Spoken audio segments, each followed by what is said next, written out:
Welcome to GE Capital Catch-Up, the podcast that translates the latest congressional action into plain language insight. I'm Victor. And I'm Lainey. Today, we're unpacking a packed docket, a series of House resolutions ranging from appropriations to consumer protection, a handful of judicial nominations, and highlights from the March 27, 2026 congressional record. Let's get started. 1. The continuing appropriations package. The centerpiece of the week is House Resolution 7147, the Further Additional Continuing Appropriations Act, 2026. This is a stopgap appropriations bill that extends funding for federal agencies beyond the current fiscal year ending September 30th, 2026. In other words, it's a continuing resolution that prevents a government shutdown by keeping agencies funded at existing levels until a full appropriations bill can be passed. For everyday Americans, that means your Social Security checks, Medicare payments, and federal employee salaries keep coming without interruption. The Senate offered an amendment to that bill, and House Resolution 1142, the disposition of the Senate amendment to the bill, H.R. 7147, sets the procedural path for reconciling the two versions. The House will vote on the amendment, then the two chambers will negotiate a conference report. That's the classic bicameral reconciliation process we see every year on the budget. Historically, continuing resolutions have been the norm since the 1970s when Congress moved from annual to multi-year budgeting. While they keep the lights on, they also limit new spending initiatives because agencies can't start fresh programs without a full appropriations bill. 2. Social services and family safety. Next up is House Resolution 8156, which directs the Secretary of Health and Human Services to launch a national, toll-free helpline for parents, caregivers, and youth. The goal is to prevent child abuse and strengthen families. That's a direct service to the public. Think of it as a 1-800 number you can call for immediate guidance, resources, or crisis intervention. It mirrors earlier child welfare hotlines from the 1990s, but this one would be nationwide and fully funded by federal grant money. By centralizing information, the helpline could reduce duplication of services and help families in rural or underserved areas where local resources are scarce. 3. Market regulation and agriculture. House Resolution 8148 reaffirms the Commodity Futures Trading Commission's authority over prediction markets. Those are platforms where people bet on the outcome of future events. Think election odds or commodity price forecasts. The CFTC already regulates futures and options. This bill clarifies that it can also police prediction markets that might be used for illicit gambling or market manipulation. It's a nod to the 2012 virtual currency debates, updating the regulator's toolkit for the digital age. On the agricultural side, House Resolution 892 amends the Agricultural Adjustment Act to adjust how dates are treated under certain marketing orders. While it sounds niche, it affects growers who rely on federal marketing orders to stabilize prices and quality standards for specialty crops. Historically, marketing orders date back to the 1930s New Deal, giving producers a collective voice on standards and pricing. Tweaking the treatment of dates could improve processing efficiency and reduce waste. Chapter 4.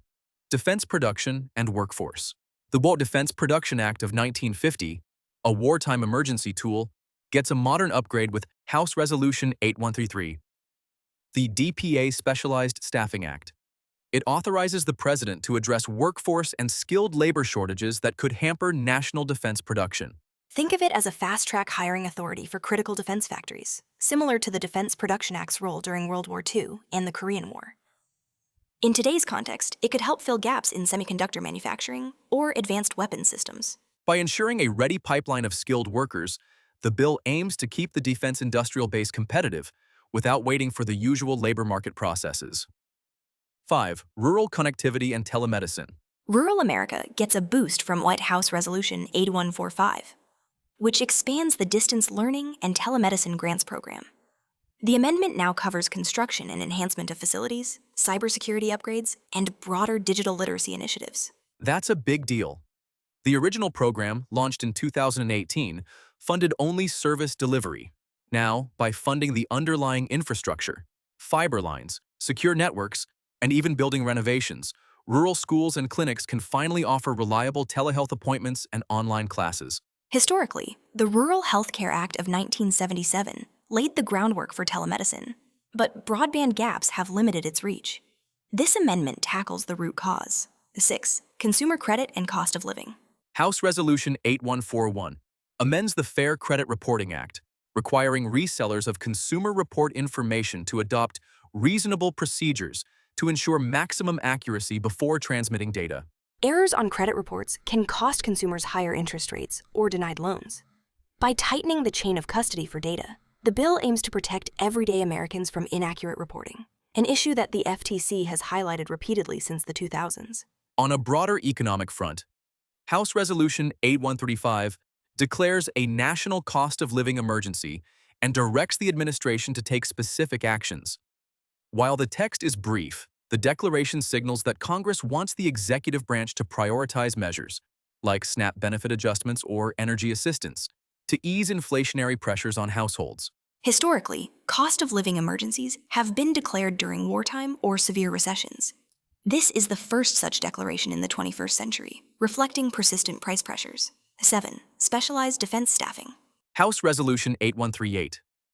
The DPA Specialized Staffing Act is a companion to the earlier DPA amendment.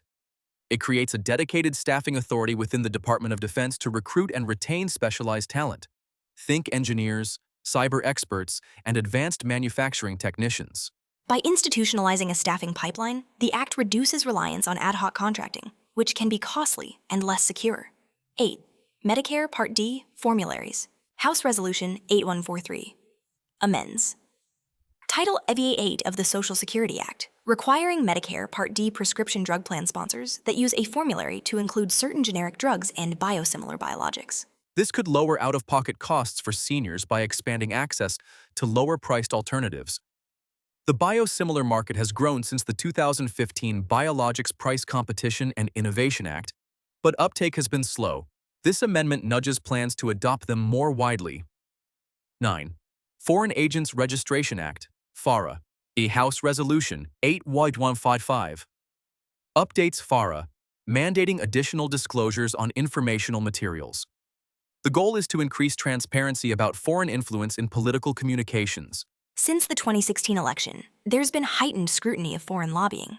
This amendment tightens reporting requirements, helping the public and investigators trace the source of political messaging. 10. Renewable Materials Tax Credits. House Resolution 8137 amends the Internal Revenue Code to create tax credits for the production and investment in renewable materials. Think bioplastics, algae-based fuels, and other sustainable inputs. By offering a credit, Congress hopes to stimulate private sector investment in green manufacturing, echoing the renewable energy production tax credit of the early 2000s, but focused on materials rather than electricity. 11. Homeland Security Special Prosecutor.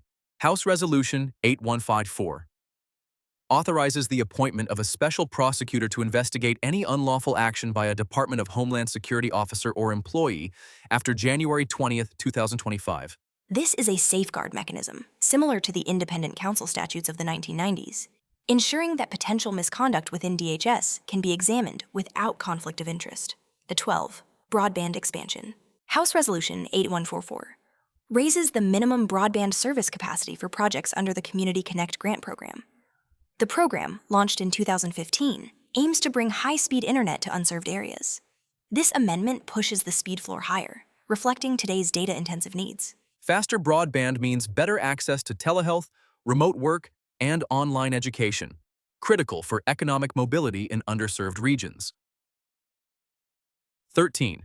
Judicial nominations. Turning to the judiciary, we have 2 nominations. Christopher R. Wolf of Texas is slated to become a United States District Judge for the Western District of Texas, filling the seat vacated by Judge David Campos Guadarrama. And John Thomas Shepard of Arkansas is nominated for the Western District of Arkansas, succeeding retiring Judge Susan Owens Hickey. These appointments are essential for maintaining the flow of federal cases, from civil disputes to criminal prosecutions, especially in districts with heavy caseloads. The Senate Judiciary Committee will hold hearings, and the full Senate will vote on confirmation. Historically, district court nominations have been less contentious than appellate ones, but they still shape the federal judiciary's day-to-day impact. 14. March 27, 2026. Congressional Record Highlights. The Congressional Record, Volume 172, Number 58, captures the House session of March 27, 2026. The day opened with a prayer by Reverend Roger Rees and a Pledge of Allegiance led by Representative Ezell. Representatives Stutzman and Jackson welcomed the chaplain and honored his service. The Senate had already passed several bills: a consolidated appropriations bill, the National Medal of Honor Museum Foundation bill, and a Golden Gate National Recreation Area bill, seeking House concurrence. Those are the same appropriations mechanisms we discussed earlier. The House also recognized Sweetbriar College's 125th anniversary and honored civil rights pioneer Frankie Muse Freeman. Representative Khanna called for an end to the war in Iran, while Representatives McGarvey and Correa paid tribute to the victims of the Old National Bank shooting and to educator Menard Duncan. A key legislative item on the floor was the UONG Defending American Property Abroad Act of 2026 US. House Resolution 7084. It would give the president narrowly defined authority to respond to foreign governments that unlawfully seize U.S.-owned ports, harbors, or marine terminals in the Western Hemisphere.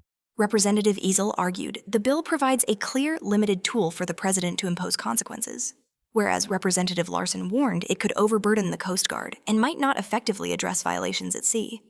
The debate underscores the balance between protecting U.S. property abroad and respecting existing maritime enforcement structures. 15. Putting it all together. Across these bills, we see a common thread: reinforcing existing programs, whether it's funding the government, protecting consumers, expanding broadband, or bolstering national defense, while also addressing emerging challenges like prediction market regulation and renewable material incentives.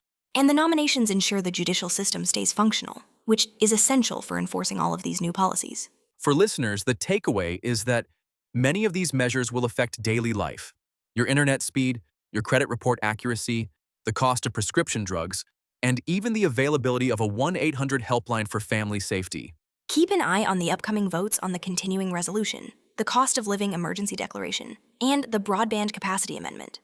Those are likely to move quickly because they have bipartisan support and clear public interest benefits. And watch the Senate's handling of the DPA staffing bills and the FARA disclosure updates. Both have implications for national security and transparency. That's all for today's deep dive. Thanks for joining us on Capital Catch-Up. Stay informed, stay engaged, and we'll see you next time.